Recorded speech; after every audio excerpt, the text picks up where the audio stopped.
Hello and welcome to Viral News. I'm your host, Stephen Calabria. Viral News is a podcast by whowhatwhy.org dedicated to all things coronavirus. Our show will feature discussions with experts in different fields who shed light on how the virus is affecting their areas of expertise. In some cases, like on today's program, we'll hear from medical professionals who can give listeners practical advice on how to deal with the outbreak. Now, I know you're probably thinking, who the hell is this guy and what makes him remotely qualified to talk about the coronavirus?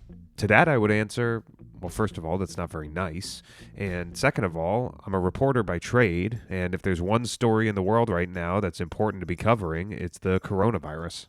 Our first guest on the program is Dr. Kelly Bay, a functional medicine practitioner who will discuss how to navigate the coronavirus pandemic from a health perspective. Then we'll speak with Elisa Kriegel, a psychologist who will walk us through the mental health ramifications of the coronavirus and the quarantine. But first, here's Dr. Kelly Bay.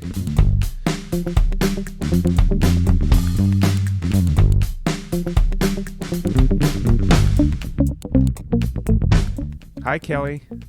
Hi, how are you, Stephen? I'm good. How are you? I'm doing as best as I can during this whole thing. Yep. Tell me about it. So can you tell us first, what is your title? I am a chiropractor, but I specialize in functional medicine. I did some additional training, and I have a master's degree in the biochemistry of human nutrition. And so that's my main thing. I have a long history of treating HIV positive individuals with functional protocols to improve their immune systems. And I was actually recently recognized for that work from the LGBT network, who awarded me back in December. Now, what exactly is functional medicine? That's a good question. It's kind of a philosophy of looking at illness. So it's kind of systems based. And instead of focusing on symptoms that an individual may be experiencing and trying to get rid of the symptoms, it kind of takes a look at what could be the root cause of these symptoms by looking at the person as a whole. So a person's genetic variants, their nutritional status, just like a complete picture, even including mental status, stress reduction techniques, everything to try and kind of get to the root cause and prevent the illness from the beginning. So I assume you've been doing a lot of reading about the coronavirus. Yes. So could you tell our listeners, what is the coronavirus? Coronaviruses in general are actually a family of viruses, and it includes, coronaviruses that are causes of the common cold to more serious coronaviruses like SARS and MERS. So COVID-19 is in that family of viruses, the severe acute respiratory syndrome coronavirus 2, actually. What is the difference between a virus and a disease? Viruses are infectious agents, and they are kind of different from bacteria and other bugs because they kind of live in a twilight state and they can only become alive through using living cells as a host. They kind of hijack your cells and use them to replicate. As opposed to a disease, which is what? Well, disease can be a manifestation of pretty much anything: virus, genetic variants, bacteria. It's just a term to describe something that has altered the normal function of the body and producing illness. A disease can be, a genetic disease or a viral illness or a bacterial infection. They're all diseases. Right. And how is the coronavirus different from a cold or the flu? So colds and flus are very common, the flu being caused by the influenza virus. COVID-19 is similar to the flu in the fact that it's, spread to other people through respiratory droplets, but it is significantly more contagious, we're learning. And actually, the latest research is saying things like the airborne route of infection is just like much, much higher than the influenza virus. But they do cause similar symptoms, the coughing, the fever, the chills, and it does take about 4 to 5 days after exposure to have these symptoms appear. But they're just different viruses. And the coronavirus, we're learning, is a much more serious virus because it has these little spike proteins on the outside of it that even are different than the other coronaviruses in that family. And why that's bad is because these spike proteins can kind of get into cells that other viruses wouldn't normally be able to get into. So it basically makes it a lot more infectious, if that makes sense. Yeah, sure. Now, are there general tips that you can offer our listeners about ways they can protect themselves from the virus? Yeah, I really am a fan of the whole social distancing option because of these newer studies that demonstrate that COVID basically has this very severe airborne infection route. This means, being in the same room as someone who's infected and just breathing the same air as them is enough to get you sick. So I know there are so many jokes about why can't we just quarantine older people, or like, oh, do I really need to take this seriously? But the social distancing is really, really key in kind of flattening the curve and making sure that people don't act as carriers to people who are more at risk with decreased immune systems. If someone's going under cancer treatment, HIV, people on immune dampening drugs for immune diseases like psoriasis, even, these people walk around every single day around you. You may not be aware of them. It's not just older people. So I think it's just really important to stay inside and stay away from other people because breathing can get them sick. And related to that, what kinds of things should people be eating in order to take preventative measures?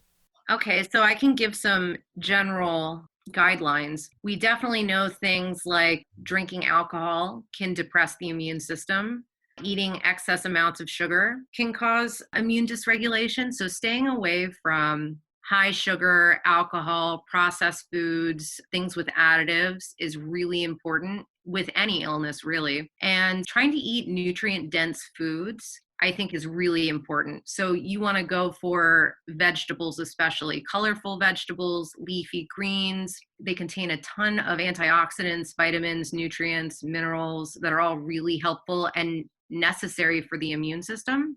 Cruciferous vegetables in particular contain this substance called sulforaphane, and it's a really powerful antioxidant that also has anti-cancer properties. But why it's really great for preventing illness is it's really good for oxidative stress in the body. It really decreases inflammation, and it helps your body make a chemical called glutathione, which is your body makes it. It's the most powerful antioxidant you can make, and it becomes utilized a lot more when you're sick. So your need for it is higher, and eating foods like that can really increase your production. So just sticking to whole foods, lean protein, healthy anti-inflammatory fats like walnuts, avocados, olive oil, things like that can be really beneficial in keeping your body in tip-top shape. If someone was to find that they tested positive, how do you think that should alter their approach in terms of lifestyle choices, medicines, and diet? I want to preface this by saying we still are learning a lot about this virus. So there are a lot of interventions that I would suggest for other viruses that we know more about that I just don't feel comfortable recommending for this particular case. But I would say that if someone is positive, I would be in contact with your primary care doctor or whoever you're under care with, and make sure that you're monitored properly and follow whatever recommendations that they give you. And if they do tell you that it's okay for you to stay home under self quarantine, I would be very diligent about diet. I think everything that I just stated about sticking to, antioxidant, nutrient dense foods is key. Avoiding sugar, alcohol, that stuff, processed food, would be very beneficial. But some very conservative natural interventions that I could say might have some use is there is some research on a botanical called astragalus, and it's a Chinese herb. And it's been shown to have some antiviral activity against other types of coronaviruses. So, that's something to kind of think about. But in addition to just botanical interventions, I would go back to antioxidants like vitamin C, glutathione. Vitamin C is this incredible, incredible thing that not only has an effect on lowering inflammation, but your white blood cells, which are your immune system cells, require vitamin C to fight pathogens and free radicals. So you can actually support your immune system by taking higher doses of vitamin C. And it also is a natural antihistamine. So you got that going for you. And, there are some glutathione supplements that can be really useful to help your body with tissue repair and any oxidative damage that's caused by a virus. Other than that, there's also like lemon balm tea, which is a natural antiviral. That could be a natural intervention to explore. These things don't have side effects. They're very safe to try. So I think those would be the natural interventions that I would probably suggest for someone who is self-quarantined and in stable condition, but sick with the virus. Right. Okay. And what would you say, based on what you've observed? I know things are constantly in flux and it's hard to get a grip on much of anything, but what would you say are the biggest challenges facing the medical community as it attempts to grapple with the crisis? I think the biggest challenges really are medical supplies. So many people have been buying the N95 medical masks that I've heard from colleagues that just basic medical supplies, those masks and disinfectant, things that hospitals need to stay on top of pandemics like this, they're just really difficult to get right now. And they need them to help contain this outbreak. And doing your part with social distancing is really important, because I think the other challenge in the medical community right now is the overburdening of hospitals. We already are kind of in a place where kids aren't in school and their parents who, have all kinds of different professions, but think about the medical professions. They already don't have childcare. They're scrambling to figure things out, and they have to go to work every day and treat people coming in with COVID-19. And just being kind of aware of these, I guess, societal needs and doing your part with social distancing, I think is just so important, because these challenges are real and it's going to kind of determine the outcome of this crisis. All right. Well, thank you, Kelly. And I really appreciate you coming on the show. Of course. Thank you so much for having me.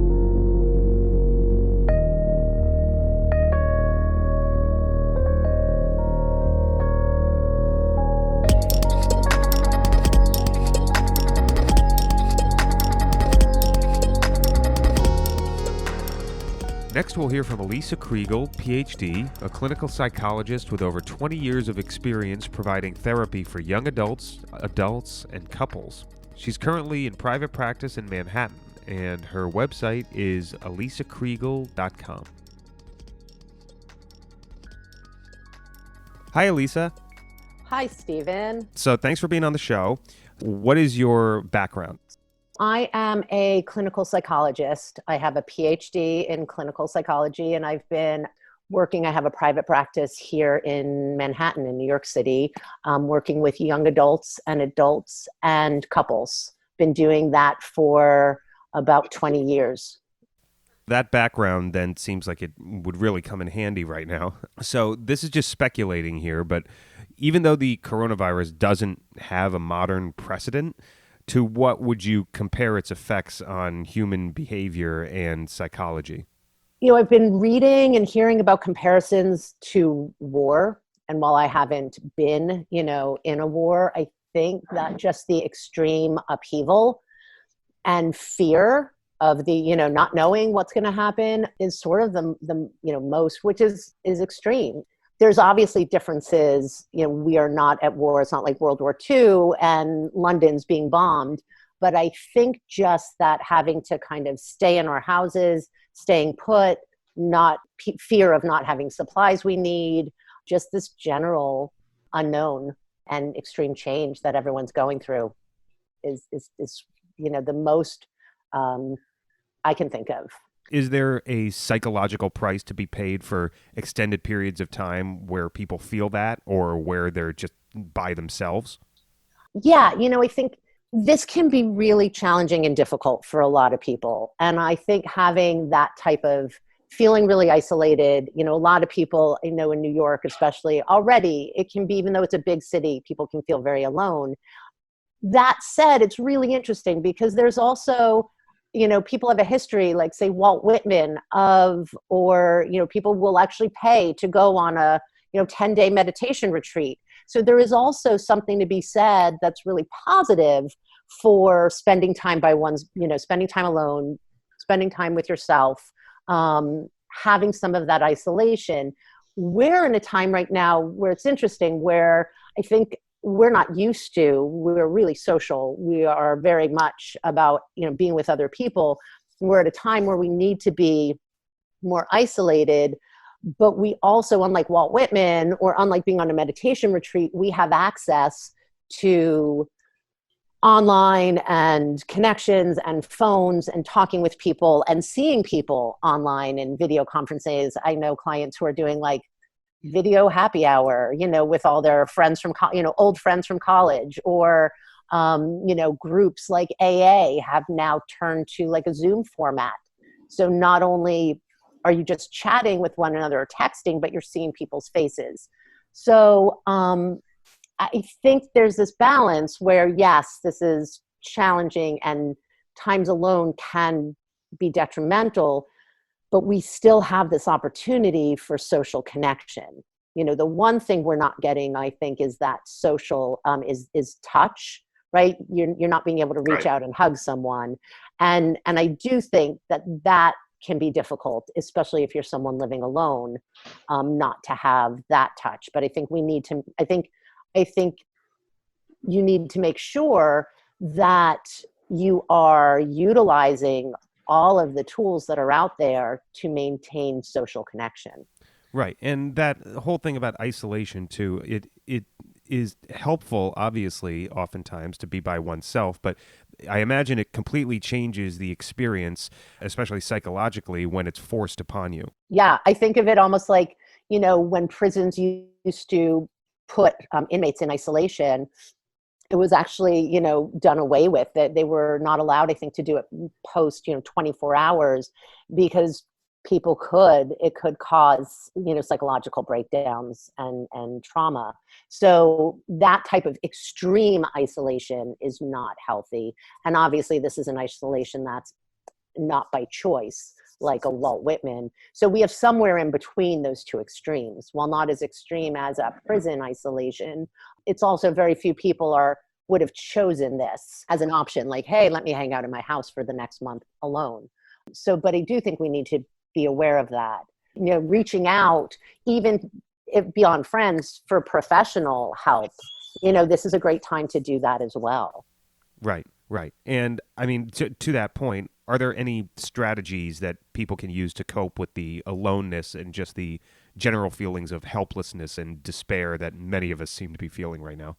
Yeah, definitely. And I think, one of the things first is just validating that this is very real, that like, and also that you're not alone in that. This is the one time I think we could say it's not just your neighbors, but like everyone throughout the world is having a lot of those same experiences. I think everyone's probably seen that video that went viral of people singing from their balconies in Italy.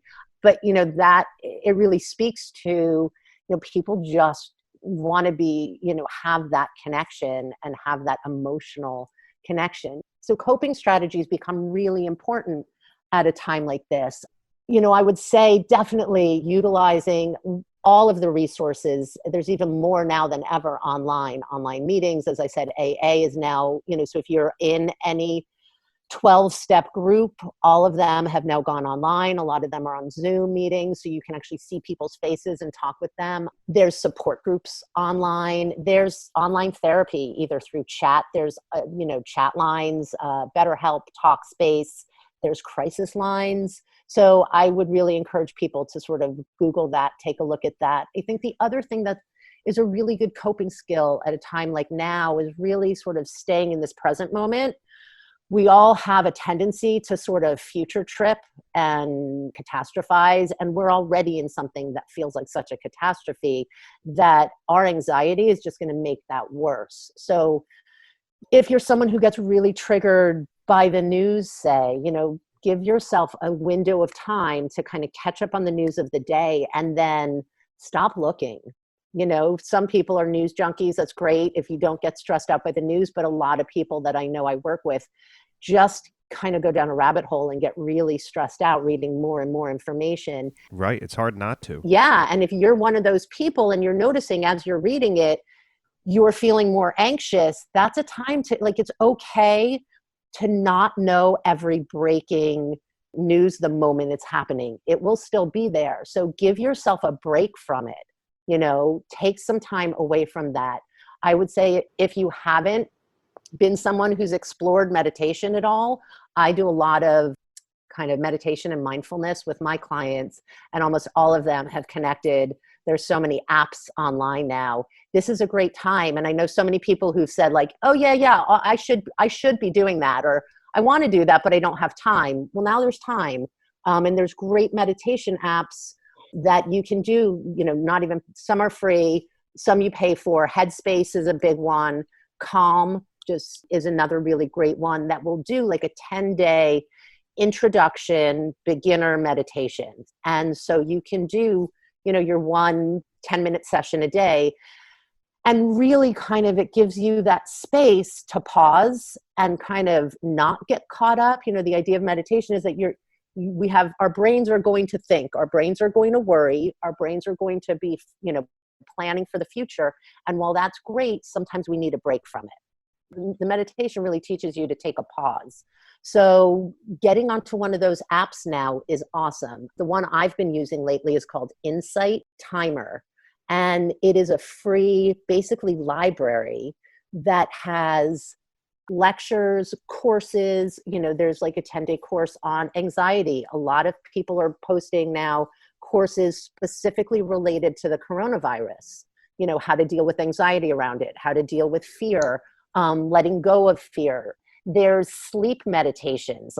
For a lot of us, our sleep is really disturbed because of all the anxiety and worries and changes. So there are like really nice sleep meditations. There's really great on the same app, sleep music, some which actually even balances the brain waves. So if you listen to it with headphones, it can actually create more calm in the brain.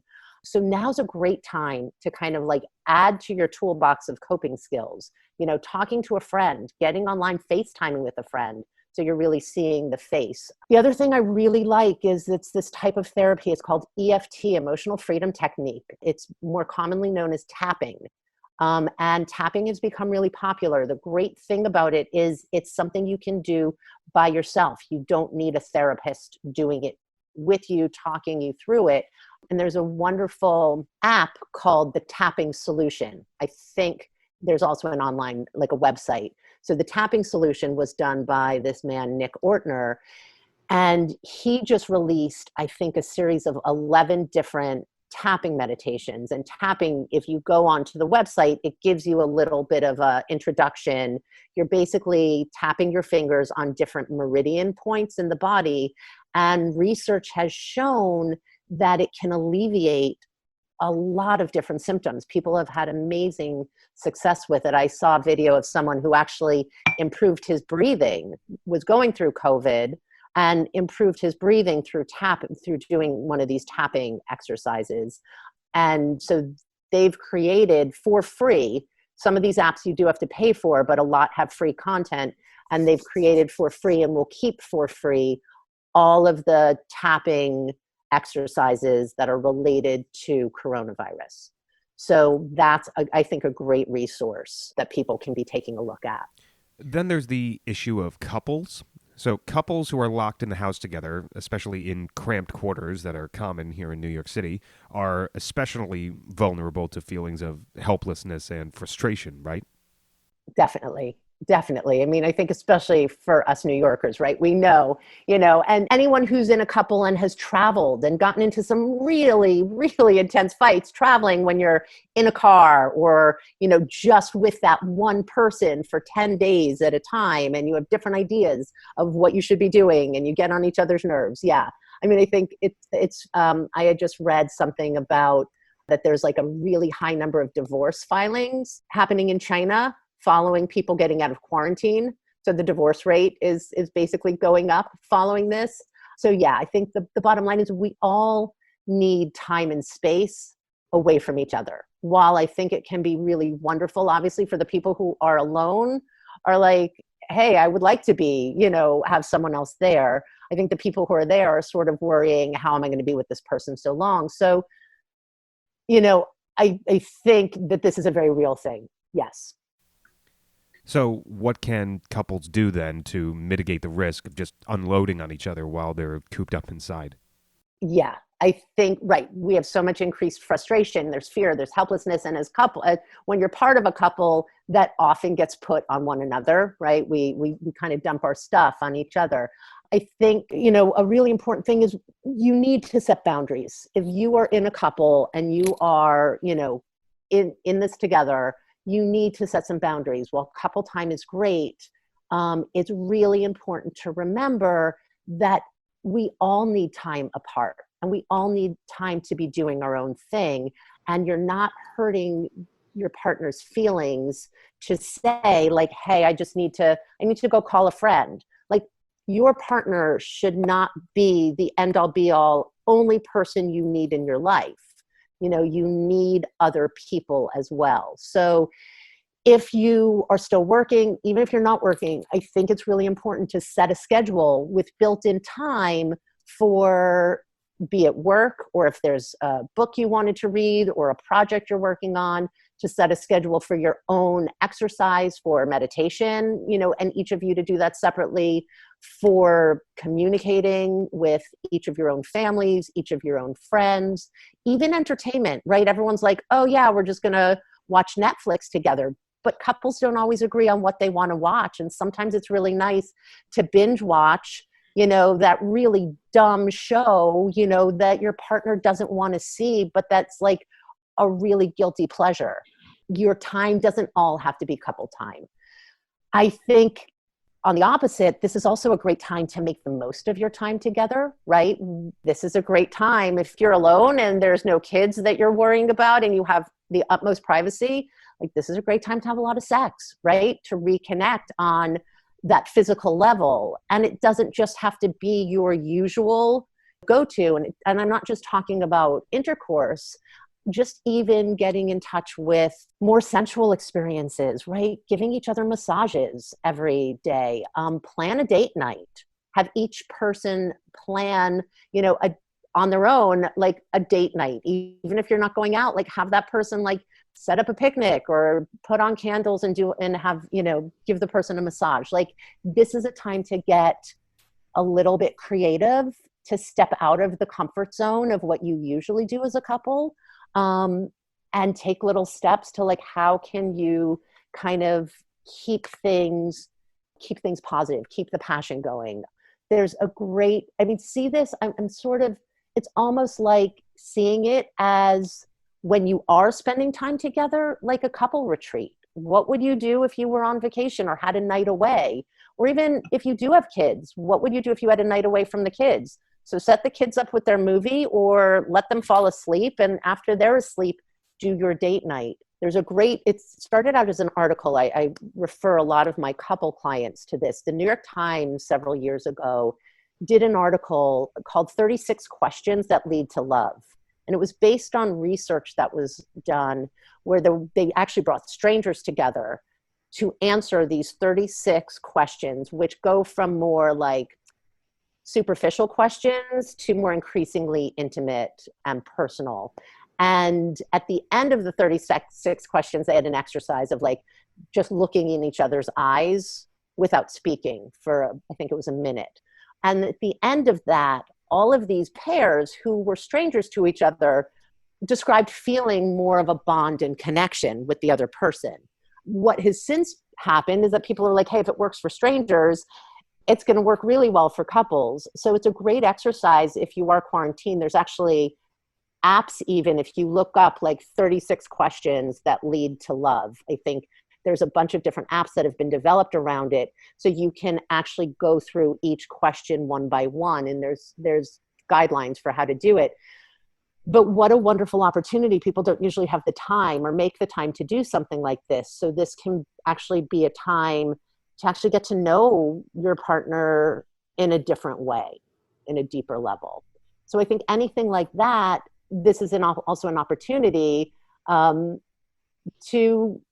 kind of do something different with that partner so that it's not just the complaining and the stress and the frustration. Right. And you touched a little bit on children. What would you say are the psychological risks presented uniquely to children in a crisis like this? Yeah. The one thing I want to say before anything to people is to remember that children are highly resilient in a lot of ways, even more than we are as adults, right? They can really handle a lot more than we think. What I'm hearing is from online and clients and friends as well, is that a lot of parents are actually more panicked, partly because of their worrying, like their kids won't have enough activity, the boredom, fear. But I think that, the hardest thing for kids is that they had a set routine. They usually were in parks, they were playing, they were with other kids. So that's really the biggest risk, is how do we keep kids stimulated and how do we also keep them with a sense of safety? There's so much unknown. How much do we share? How much don't we share?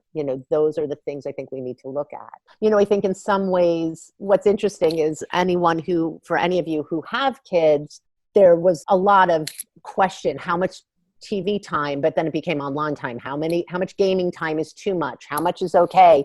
And I think we're now in a place where I'm hearing parents like, thank God for the online gaming. It's a way for kids to, in some ways they're used to this. A lot of kids were already connecting with friends online. We're already chatting. We're already Instagramming. Like they can be sharing their day with each other and posting about it and posting their stories. If it's older kids, for younger kids, I think a lot of even younger kids, we're doing Minecraft and you can play it with other kids, Fortnite. So there's I do think that there is a lot of positive that kids have in terms of there's a sort of tech world that they've grown up with that they're really used to, that some adults are more in the tech world, but a lot aren't, so I think that kids have that familiarity. So in some ways that part will be nothing new for them. So for the stressed out, terrified parents who are experiencing this, what would you say are the best and most practical strategies for parenting? Exactly. Great question. I think, the first thing I would say, which is, yes, sort of a strategy, but not a concrete one, is kids are going to have a lot of questions. There's sort of a rule in parenting that you answer the questions they ask with simple and direct answers and don't tell them more than they're asking. An older child could be a conversation, but for a younger child, be really careful. Like what they're asking may not be like how, what is this, or how, they may not want to know the details of how the virus is spreading and how long till the vaccine. Like they just want to know with some of their questions, am I going to be okay? Are you going to be okay? Are we safe? And so I think it's really important to keep the answers to questions simple. It's okay to say you don't know. Don't say more than they're able to, for what your child's sort of comprehension level to be. Reassure them that you're there, that they're going to be okay. I think that's sort of the first most important thing. After that, I think it's really important for kids that you help structure their day. Most kids, school-age kids, are used to, even preschool, are used to having a set schedule. And I think setting a schedule for them, even in this time, is equally important, and it's going to help them maintain a sense of normalcy. So having a set schedule that builds in, if they're online school, builds in some exercise, right? If they can do something online, if you can, have a dance party, but builds in some sort of exercise for them. So they're getting that energy out, that builds in a social time for them, that builds in so that basically you're creating a schedule just like they would have if they were going to school and having play dates, virtual play dates. I think anything virtual is going to be a great way to connect to friends. All right. Well, that's terrific. Was there anything else you wanted to say? So yeah, I think this, this is a tough time. I'm going to reiterate that this is tough for a lot of people. I do need to say, like, if you are really struggling with any sort of more serious mental health condition, make sure you are getting the help you need. If you are getting to a place where you really are feeling like so helpless, so depressed, suicidal, reach out to hotlines, to your doctor, even your general doctor, to get referrals. Look for therapists. A lot of therapists are continuing to do work online, are doing video sessions, phone sessions. So do not be afraid to do that. You are not alone in this. And we will get through this. So I think that's really important. That said, I think this is also a really interesting opportunity. I'm going to, speak as totally as a therapist. I'm in the business of change. And I think that for most of us, the human nature is that we like safety and we like things to be the same. And we are now in a time where we don't have a choice but to change. And in some ways, as difficult as that is, it's also an opportunity. And it's an opportunity to work on yourself, to work on your relationships. I see it as a reset of sorts, a reset for the things that we haven't been doing. Had you been working too hard and not making time for self-care? Well, now's time where you have plenty of time to really work on yourself. And what I mean by self-care is just like taking time for yourself, taking a bath, doing, talking with friends, doing the things you may not have spent enough time doing. Were you spending quality time with your children, or just sort of going through the motions? Were you not really being present with family and loved ones? Not keeping up contact with friends? Like, I think all of us have a list of things that that scared us, or that we knew that we wanted to do, or maybe should be doing, but weren't. And so I think this is actually a really interesting opportunity where we may be in this situation for a while, and we are going to come out of this situation. Do we want to come out of it better than we went in? Are there things we want to learn academically? Is there a course you want to do? Do you want to learn a language? Or the things you want to learn emotionally, how to handle things better, do things different, right? Talk with people you don't get to talk with every day. So I think that if we can reframe this, sometimes there's this idea that, I'll give you this equation: pain plus non-acceptance equals misery. And it comes somewhat from Buddhist ideas, but the idea is that we all have pain, and obviously going through this, that we're all going through on a global level, is painful in a lot of ways. It's scary. People don't know what's going to happen. That pain is there and it's real. If we don't accept it, or, if we can't deal with it, then we're going to be really miserable. But what we have an opportunity to do is sort of reframe it. And instead of focusing on the pain as, and by non-acceptance, I mean, like, this is so terrible, just repeating, like, oh my God, this is so bad, and what's going to happen, and and being in that cycle of just, kind of freaking out, we're going to just keep being miserable. If we can reframe this as, what? Yeah, this sucks and is going to be hard, but this is something we can do different. This is an opportunity. There's a saying in Buddhism, or actually in Buddhist circles, or Buddhism light, I should say, that I would refer to something like this as a gift from the Buddha. And a gift from the Buddha is the idea of it is that we are being given something that we don't like, and it doesn't feel good, but that in the end is good for us and we will grow from. And I think the people who are going to be able to go into this with that sort of reframe of, this isn't great and there's nothing I can do about it, but what can I do to, look at myself, to come out better, to work on some of the things, to change some of the patterns in my life, because we have the time to do it now. And if we can see that as sort of a blessing in disguise, reframing it in that way can actually change our mental health and how we deal with it. So I would really encourage all people to find their way of being able to find your way to do that, to reframe this in a way that you can make it a more positive, more livable situation for yourself. Elisa, thank you so much for being on the show. Thank you, Stephen, and be well and stay safe. Thanks. Okay, take care. Bye.